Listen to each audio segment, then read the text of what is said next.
Thank you very much. Please sit down, please. It's a great honor.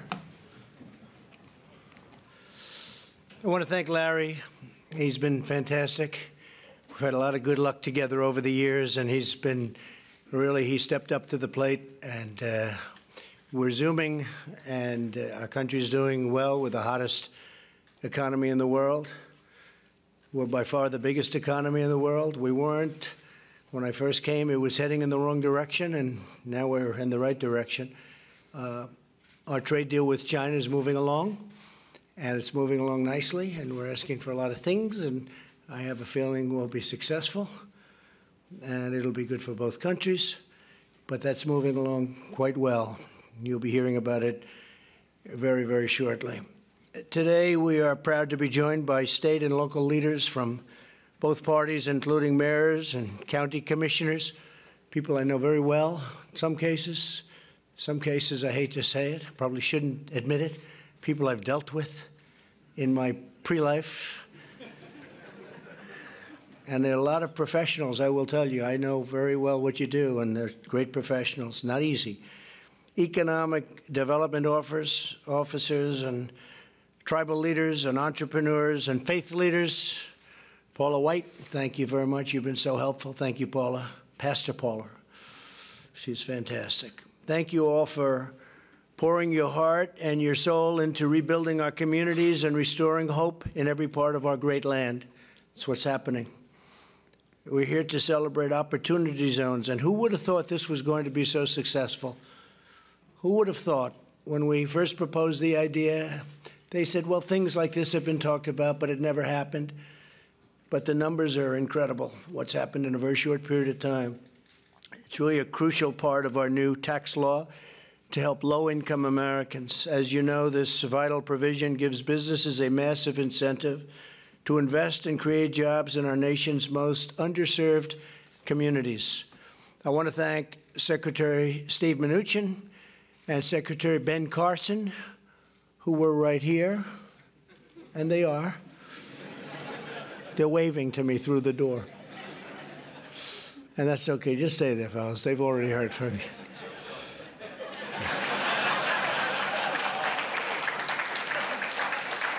And they're doing a great job, those two.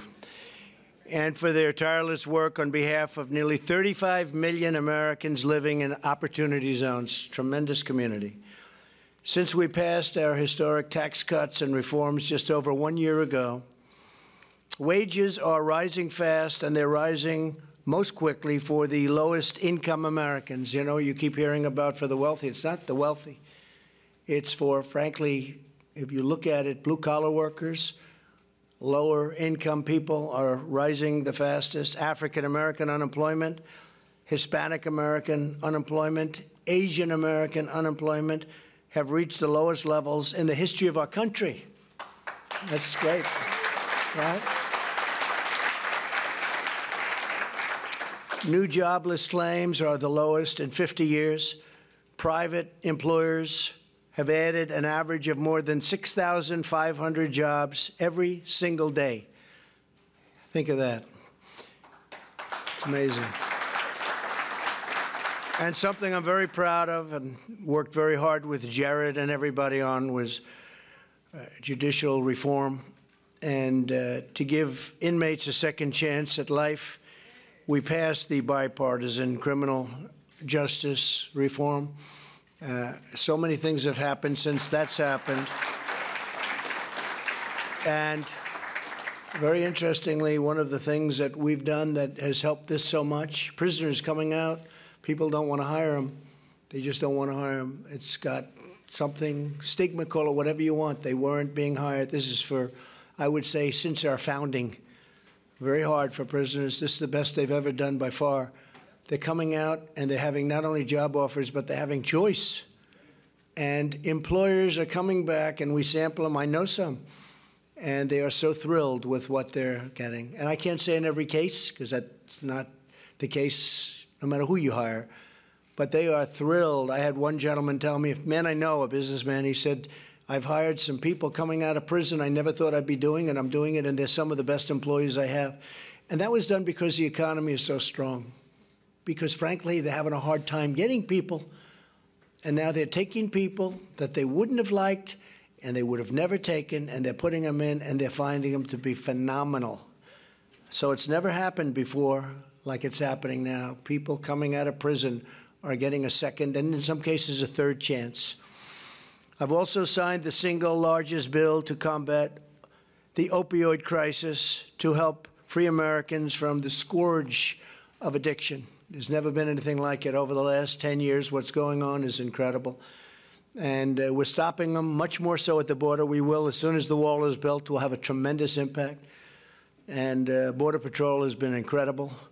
Kevin's doing a great job. We have an amazing group of people on the border, and Homeland Security generally. ICE has been incredible what they're doing. They're taking MS-13 out by the thousands who came into our country, the gangs, rough people. They're getting them out. So ICE has been unbelievable. And law enforcement generally has been just unbelievable, the job. You know, our numbers are way down, meaning in a positive way. Crime is down very substantially from even a year ago. And we want all Americans to share in our great economic renewal. That's why governors in all 50 states and the territories have designated 8,700 neighborhoods as opportunity zones. Hard to believe, 8,700. Household income in these communities is 37% less than the median income in a state as a whole, so it's 37% down, and we're catching them fast. In order to revitalize these areas, we've lowered the capital gains tax for long-term investment in opportunity zones all the way down to a very big, fat, beautiful number of zero.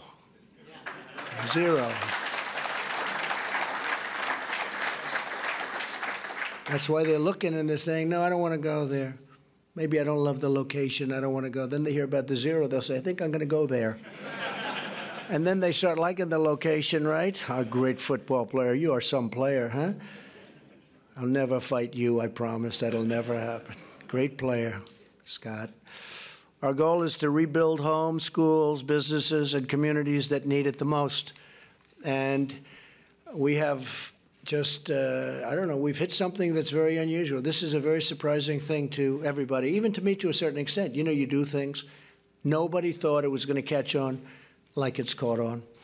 So here with us today is the mayor of Vicksburg, Mississippi, George Flaggs, who over the last year has worked with private investors to save and create more jobs in the city. Where's George? George, stand up, please, George. Thank you very much. Thank you, George. Mayor Flaggs, I want to thank you for your tremendous partnership. You've really helped inspire us, I must say, and you have done an incredible job, and it wasn't easy. It wasn't easy all the way. And I'd like to ask, if I could, I'll get you up a second time, because I'd like to ask Mayor Flaggs to come up and say a few words about what this has meant. And he really has been. He's been a great leader, and we appreciate your knowledge, giving us some of that knowledge. Please, Mayor Flaggs. Thank you very much. Mr. President, thanks for the honor to be here today. And I will say first that I think we was the first opportunity zone that was created as a result of your tax cut and your the other opportunities. But let me just say this, as a mayor of the city and former legislator for 25 years, I've never seen any piece of legislation that allows more collaboration between federal, state, and local government. And just to tell you what we was able to do in Vicksburg, we have created 54% of our new jobs, and the new jobs in the state of Mississippi was created in Vicksburg, Mississippi, because of the economic opportunity we share here today. But the other thing is that I will never forget, it was a plant that was built in 1889, and we was able to save that plant because technology had just worked its way out, but it's now called the Vicksburg Forest Product because of the fact we was able to come to the White House and the state government and local government and collaborate, use this opportunity zone, check all the boxes, be able to put money in our sales. City of Vicksburg, 24,000 people, rural as you get, but at the same time, was able to save 125 jobs for the city of Vicksburg. And let me tell you that's bread on the table. That's meat in somebody's kitchen. And so we was able to do that. So, Mr. President, we thank you. Thank you very much, Mayor. Fantastic job. Fantastic job. Thank you, Mayor. Across the country, our tax cuts have kicked off a race to invest in opportunity zones beyond anything that anybody in this room even thought. In counties with heavy concentration of opportunity zones, wages have risen by now, it seems that we were talking about 8%, but it looks like it's going to be a much higher number than that. Property sale prices in opportunity zones, if you have a home, have already skyrocketed by more than 20%. Secretary Mnuchin estimates that private businesses will invest $100 billion in opportunity zones, and that's going to be in a fairly short period of time. To further support these communities, I recently established the White House Opportunity and Revitalization Council, chaired by Secretary Carson, who, by the way, is doing a fantastic job at HUD. He's really doing a fantastic job at HUD. Its mission is to marshal 16 federal agencies and coordinate dozens of existing federal programs to provide maximum support to opportunity zones. And here with us today is a man who I knew through watching him on television. And he was a great football player. He's a businessman. He's a former state legislator and retired from the NFL after about 10 or 12 years or something. Huh? 9 years. That's not bad. 9 years, not bad. That's a long time in the NFL. Scott Turner, a special man and a man who is really out there. He's working 25 hours a day. He's doing an incredible job. Everybody loves him and they respect him. They respect him a lot. Come on up, Scott. Come on up.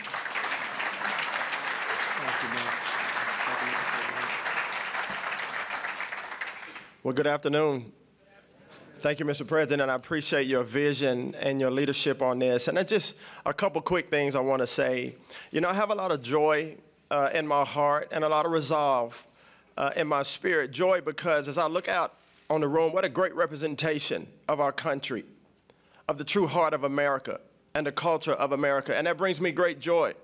I'm humbled to be here, not because of the position, but because of the mission, because of the purpose that's been set forth by the president and our great team here. And I have a lot of resolve because this is a big job. There's a lot of work to do. As you can see, we're all here. There's big ways, big things to do, but I know that if we set our face like flint, we can do it, and together we can do it. This is the greatest team. I've been able to play on a lot of teams, San Diego, Washington, Denver, but this is the greatest team because we have the opportunity to make a generational impact. Us together. See, revitalization doesn't have a color. It doesn't have a party. Revitalization starts in the heart of every man.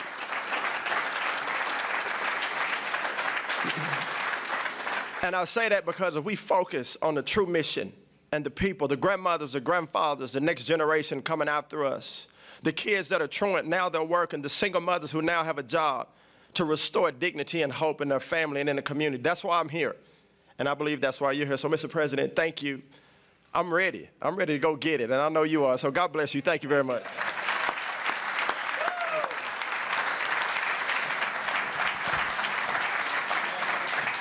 That was great. Wow. Hey, you've done that before, haven't you? Huh? That's pretty good. You might be better at that than football, I think. I hope, right? I hope. I think you will. This new council will streamline existing programs to invest in economic development, workforce training, entrepreneurship, and safety and opportunity zones. For example, the Department of Labor will target opportunity zones for prison reentry employment. The Department of Housing and Urban Development is launching a new pilot program to support additional low-income housing in these areas. And the Department of Justice will strengthen its comprehensive effort to address youth violence and crime. We're giving a very special jolt to making sure these areas are safe.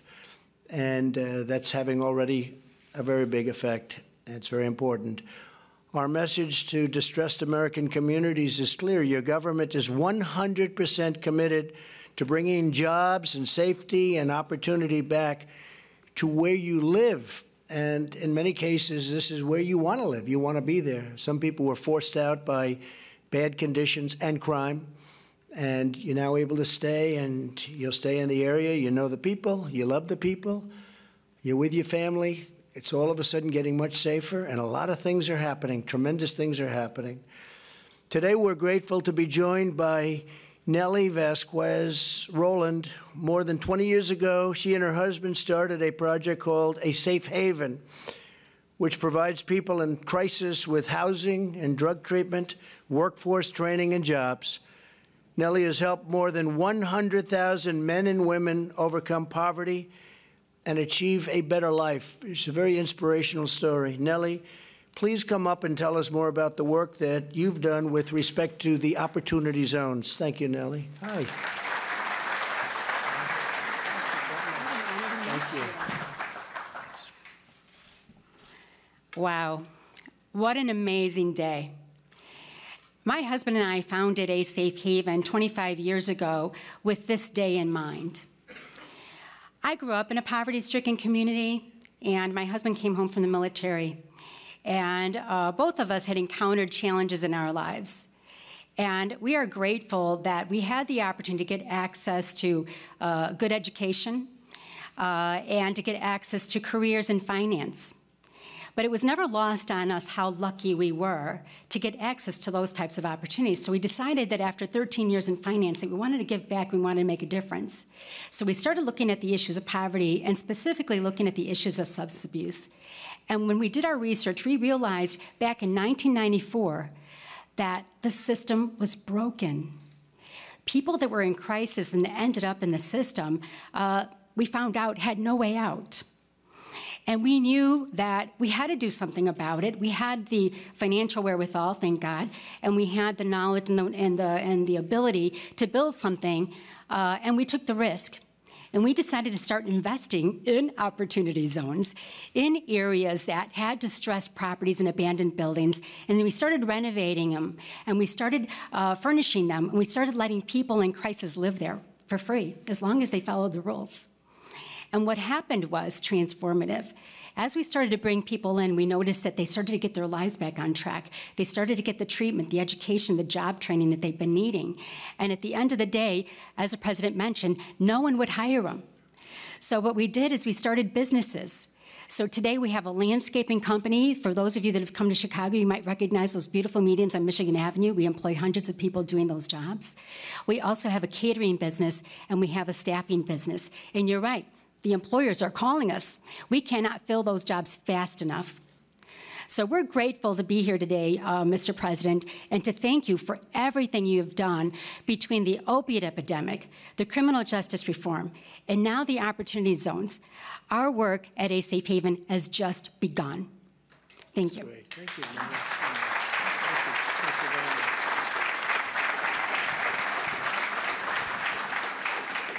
That's exciting. Real entrepreneur, too. At the heart of Opportunity Zones is a belief that every American community is worth cherishing, protecting, and renewing. From rural towns to inner cities, we want to build new schools and factories, new roads and bridges, new hospitals and parks. And that's what's happening all over. We want to see loving homes, safe neighborhoods, and a gleaming Main Street. And above all, we want every family to have the opportunity to live their great American dream. To every state, tribal, and community leader with us today, and we have a lot of them, thank you again for your commitment to restoring prosperity, patriotism, and pride across our beautiful nation. God bless you all, and God bless America. Thank you all very much. Thank you. Thank you.